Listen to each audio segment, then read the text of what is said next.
நான் என் ஃப்ரெண்டை மீட் பண்ண வேண்டி இருந்தது. நான் அவளுக்கு உதவி செய்ய வேண்டிய அவசியம் இருந்தது. இது எல்லாத்தையும் இங்கிலீஷ்ல சொல்றது ரொம்ப ஈஸி தான். இதுக்கு ஹேட் டு இந்த ஒரு வேர்ட் இருந்தா போதும். இது எல்லாத்தையும் நாம ஈஸியா இங்கிலீஷ்ல சொல்லிட முடியும். So let's see some examples. I had to go to school yesterday. நான் நேத்து பள்ளிக்கு போக வேண்டியிருந்தது. She had to cook dinner. அவ இரவு உணவு சமைக்க வேண்டிய அவசியம் இருந்தது. We had to wait for the bus. நாம பஸ்ஸுக்காக காத்திருக்க வேண்டியிருந்தது. He had to meet the doctor. அவன் டாக்டரை சந்திக்க வேண்டியிருந்தது. They had to cancel the trip. அவங்க பயணத்தை ரத்து செய்ய வேண்டிய அவசியம் இருந்தது. You had to pay the fees. நீ உன்னோட ஃபீஸை செலுத்த வேண்டி இருந்தது. I had to help my mother. நான் என்னோட அம்மாவுக்கு உதவ வேண்டி இருந்தது.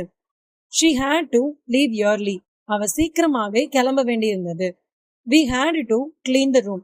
நாங்க ரூமை சுத்தம் செய்ய வேண்டி இருந்தது. He had to study for the exam.